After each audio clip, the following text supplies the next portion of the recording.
in the mirror, man, you're so dirty. Yeah, you look so dirty. You were never worthy. Lately, it's you. Welcome to the Jeremy Hill Show. If you're easily triggered, leave now because this is not the show for you. Now, in this reaction video, man, what I'm going to talk to you about is Latasha Daniels, who took the life of a reverend in Tennessee named Broadus Perry. This happened in 2019, but she finally got sentenced for it, okay? And I want you to hear her take the stand herself. I think it's comical. Not that the man has, is departed. I'll tell you as we watch this, man. But first, check out how she describes and try to make herself a victim as she describes to the court how she was taking ding dong down her throat, and she makes it seem as if she's a victim. Yeah, Lord. All right, before I do that, hit the notification bell, select the option that says all. That way you'll be informed of all my new content. Now let's go ahead and get into this right here. Like I always tell you, Jack, let's get it. As I was performing oral sex on him, he began to thrust himself inside my mouth really hard. And I told him that was hurting. Then he grabbed my hair. I had long hair, and he wrapped my hair around his hand and he started yanking it. And when he wasn't thrusting himself in my mouth, he was pulling my hair really hard. And with his other hand, he would just hit me and hit me and hit. All right, man. All right. Do y'all really think she didn't enjoy that, man? She is a side chick. That man was married, had a wife. This woman took his life, and also, if I believe, put a hot one in the wife as well. Took the pastor's life and put a hot one in the pastor's wife. A pew pew. Now, anyway, so she tried to make it sound like, he rammed it down my throat. Oh my God, and he started pulling my hair. Y'all really think this bride didn't like that? Man, you can't fool me, man. That's something that she do all the time.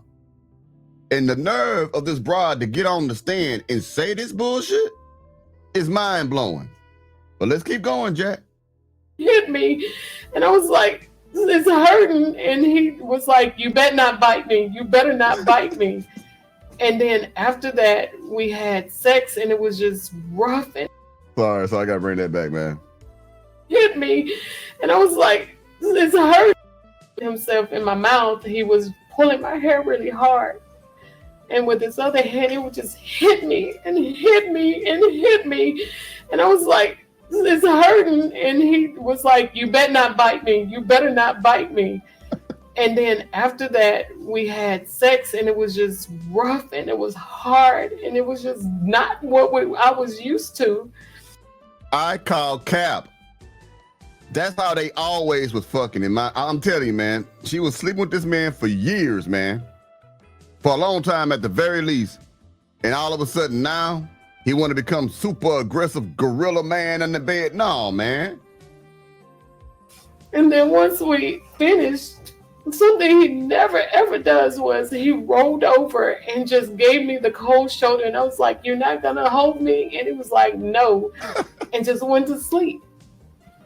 I felt so used. I was just like, what has always happened to me? And there you go.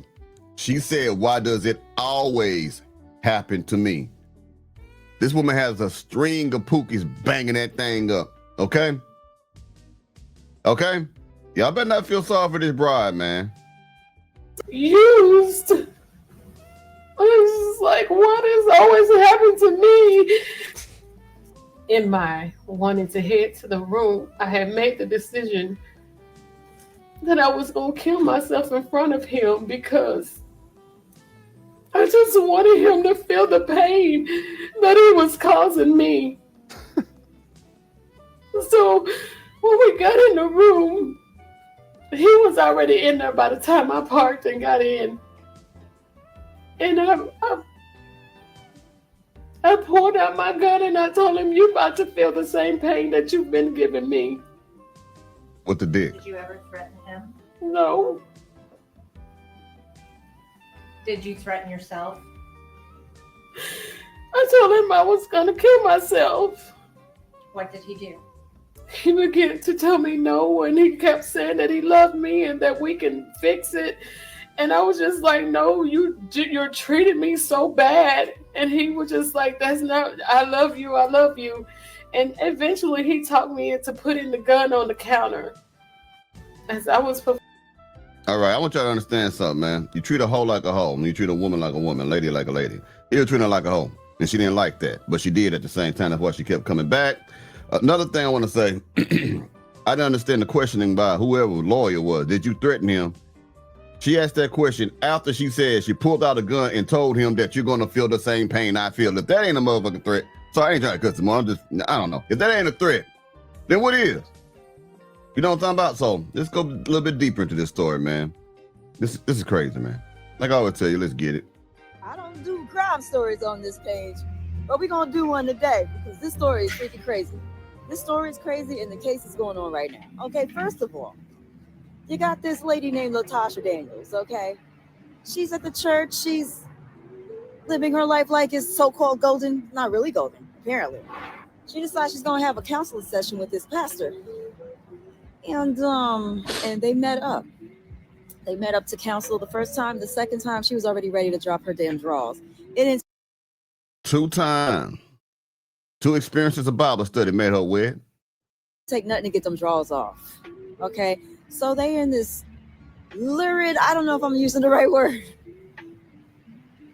affair because the pastor was married. I don't know if she was married. I didn't go that deep into the story. The child, one day she decided to show up at this couple's apartment, the married pastor and his wife's apartment. She shows up with a gun and she shoots the pastor. She shoots the freaking wife that has nothing to do with her little affair. And so now she's on trial. This happened back in 2019.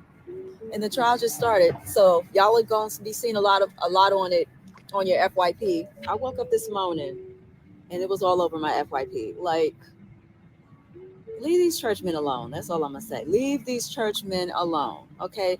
And granted, this is not about the entire church. I'm sure there are some stable men. Okay. And they were showing clips on the court thing of him talking about how his wife agreed to a non-monogamous situation. Let me tell you something. Let me just tell y'all something. You know how many pastors, and not just pastors, athletes, musicians, I don't know. I can look up some stories who have lost their lives because they are in sordid affairs and the lady did not take it too well. All right. That does happen, man. Even if you got a side chick and you ain't married, you dropping that pipe, you are emotionally stimulating her. She likes your swag and all that stuff. That can be a problem. The women start to forget that they the side chick. I mean, I'll tell you, man, I would tell a woman first, hey, this is what I got going on, and this is what I wanted to be. You don't like it, we can't mess around. And now, after I told her, and she said, okay, I'm cool with that, Jack. Next thing you know, we start doing our thing. But then the problem with women is a lot of women don't sleep with men unless they already like them. There has to be some type of physical attraction there. But if she starts liking that man, that's the issue. It don't have to be love. It can just be liking you, because that liking you turns into something more for them, not for you. I'm trying to tell you something right now. So when they start liking you, you know what I mean, that's when the problem come in. That's when they start complaining about, you know, you ain't spending enough time with them, even though you a married man, or if you got a girlfriend or a fiance, they know what you got going on. This is when they start complaining and start doing little stupid shit because they want more of your time. I'm going to tell you, go ahead and cut that off. It's because you can drag them along. You really can drag them along. But what happens is it get worse and worse and worse, man. It really does. You know what I mean? Not so much that the other woman will find out about him, but to the point where that woman would stress you the hell out, testing you. I'm trying to tell you what I know. Now, let me show you what happened to this woman, because she got a verdict. They passed a verdict down to her for all this stuff. I want you to see the conclusion of this. Let me go ahead and play this for you. We, the jury, find the defendant guilty of second-degree murder as included in count 1 of indictment number 25-01253. State of Tennessee versus Latasha Daniels, indictment number 25-01253, verdict form count 2. We, the jury, find the defendant guilty of reckless endangerment as included in count 2 of indictment number 25-01253. State of Tennessee versus Latasha Daniels, indictment number 25-01253, Verdict form count 3. We, the jury, find the defendant not guilty in count 3 of indictment number 25-01253.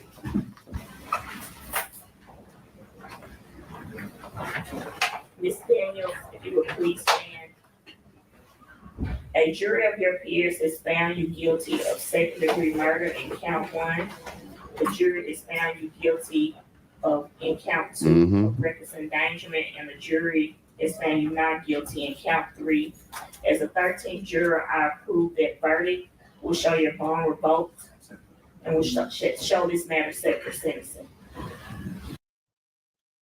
Yeah, in other words, bro, you're going to prison for that bullshit. Getting up there and telling folks, oh, the pipe was too much and he used to pull my hair and I would glock 3,000 on it. And oh my God, it was sloppy. It was too sloppy. It drove me crazy. Yeah, that didn't work, did it? Your lawyer should be fired and never practice law again to have you. That shit crazy. Well, anyway, man, I'll be talking to y'all pretty soon. Y'all take it easy now, yeah?